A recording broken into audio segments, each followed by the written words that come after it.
రాష్ట్రంలో జగన్మోహన్ రెడ్డి విధ్వంసకరమైన పాలన సాగుతుందని ఏలూరు నియోజకవర్గ వారు టీడీపీ ఇన్ఛార్జి బడేటి రాధాకృష్ణ విమర్శించారు. సోమవారం ఏలూరులో బడేటి క్యాంపు కార్యాలయంలో జరిగిన ప్రెస్ మీట్ లో బడేటి వైసీపీ పాలనపై తీవ్ర విమర్శలు చేశారు. అనంతపురంలో జరిగిన సిద్ధం సభలో CM Jaganmohan Reddy TDP Janasena party గుర్తులపై చేసిన విమర్శలను బడేటి తిప్పికొట్టారు. సైకిల్ తొక్కితే ఆరోగ్యం వస్తుందని, గ్లాసులు టీ తాగితే జోస్ వస్తుందని అన్నారు. రాబోయే ఎన్నికల్లో ఫ్యాన్ రెక్కలు విరిగిపోతే పక్కన పడేస్తారని సీఎం జగన్మోహన్ రెడ్డి గుర్తుపెట్టుకోవాలని బడేటి చంటి గుర్తు చేశారు. ఇక రాష్ట్రంలో చంద్రబాబు నాయుడు పాలనలో చేసిన అభివృద్ధిపై చంద్రబాబు సెల్ఫీ ఛాలెంజ్లు వేశారని, అభివృద్ధిపై బహిరంగ చర్చకు జగన్ సిద్ధమా అంటూ బడేటి సవాల్ విసిరారు. రాప్తాడులో జరిగిన సిద్ధం సభకు వచ్చిన జనం పారిపోతుంటే ఆ దృశ్యాలను చిత్రీకరిస్తున్న జర్నలిస్ట్ పై వైసీపీ మూకలు మూకుమ్మడి దాడి చేయడం దుర్మార్గమన్నారు. యుద్ధానికి వైసీపీ సిద్ధమైతే టీడీపీ జనసేనలు కూడా సంసిద్ధమే అంటూ సీఎం జగన్ కు బడేటి బహిరంగ సవాల్ విసిరారు.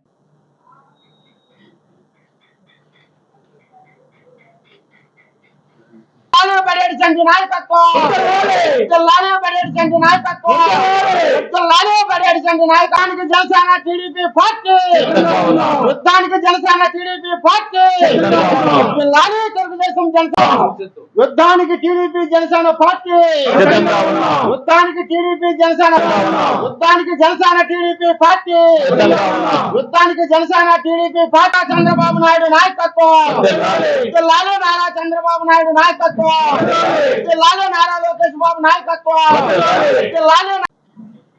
ఓకేనా?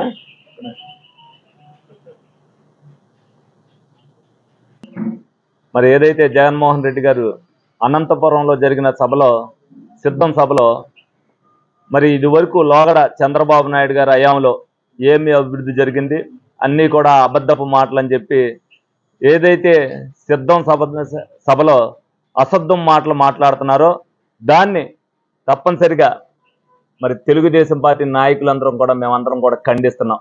ఎందుకంటే 2014 నుంచి 19 వరకు ఏదైతే అభివృద్ధి జరిగిందో ప్రతి నియోజకవర్గంలో కూడా సెల్ఫీ ఛాలెంజ్ల ద్వారా అనేక కార్యక్రమాలు చేసి చూపించడం జరిగింది.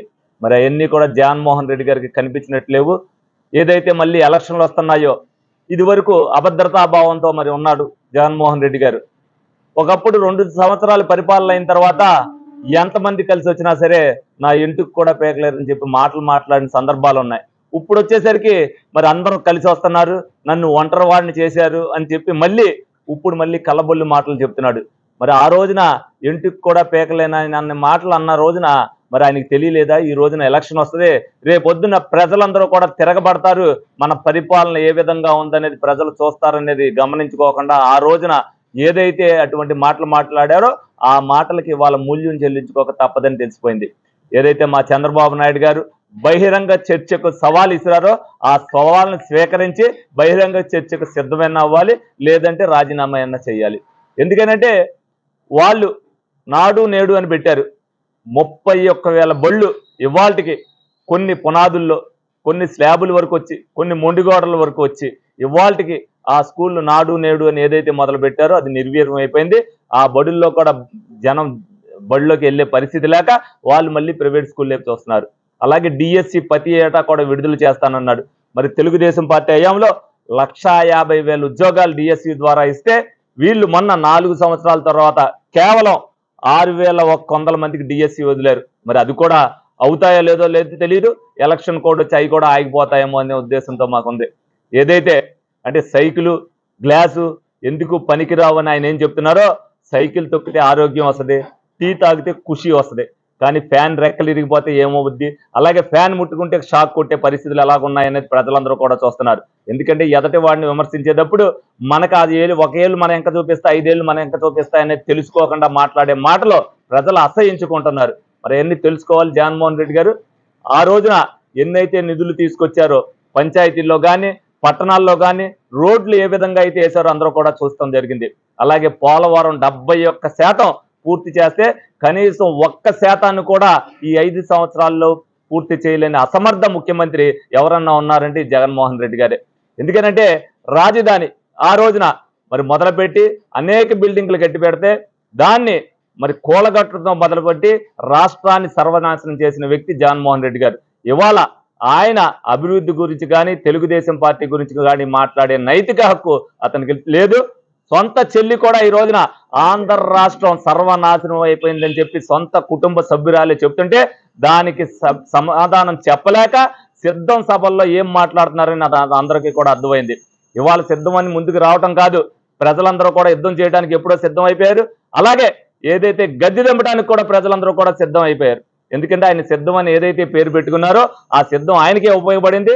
తప్పనిసరిగా జగన్మోహన్ రెడ్డి గారిని ఫ్యాను రెక్కలు విరక్కొట్టి రేపు రాబోయే రోజుల్లో వైసీపీ ప్రభుత్వాన్ని సాగనంపడానికి ప్రజలందరూ కూడా సిద్ధంగా ఉన్నారని సందర్భంగా మీ అందరికి కూడా తెలియజేయడం జరుగుతుంది.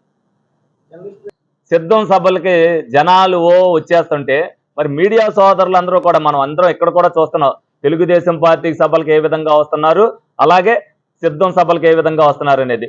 తెలుగుదేశం పార్టీ సభలకి అందరూ కూడా బారికేడ్లు తోసుకుని చంద్రబాబు నాయుడు గారి మీదకి ఎగబడటానికి వస్తున్నారు. అదే సిద్ధం సభల్లో వాళ్ళు బారికేడ్లు దూకి పారిపోతుంటే పోలీసులు ఏ విధంగా ఆపుతున్నారు అనేది కూడా మనం మీడియా ద్వారా చూసాం.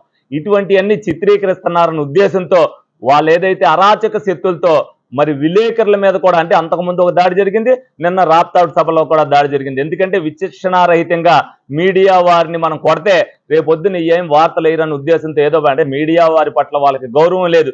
ఎందుకంటే ప్రభుత్వం తెలుగుదేశం పార్టీ అధికారంలో ఉన్నప్పుడు కానీ అధికారంలో లేనప్పుడు కానీ మీడియా వారిని గౌరవించే పార్టీ తెలుగుదేశం పార్టీ. ఇటువంటి సంస్కృతి, విష సంస్కృతి ఏదైతే జగన్మోహన్ రెడ్డి గారు తెచ్చారో తర్వాత మీడియా సంస్థలు కూడా కొంతమంది వాళ్ళకి దూరం జరిగింది. కానీ ఏదైతే మీడియా సంస్థలు వాళ్ళని సపోర్ట్ చేస్తున్నారో ఇప్పుడు కూడా మీడియా పట్ల దాడి వాళ్ళు కూడా ఖండించాలి తప్పనిసరిగా. ఎందుకంటే మీడియా మిత్రుల ఐక్యత కూడా బాగుండాలి, సమాజం బాగుండాలి. అంటే మీడియా మిత్రులు కూడా ఐక్యతగా తప్పు జరుగుతున్నప్పుడు దాన్ని ఖండించాలని సందర్భంగా అందరినీ కూడా విన్నవించుకోవడం జరుగుతుంది.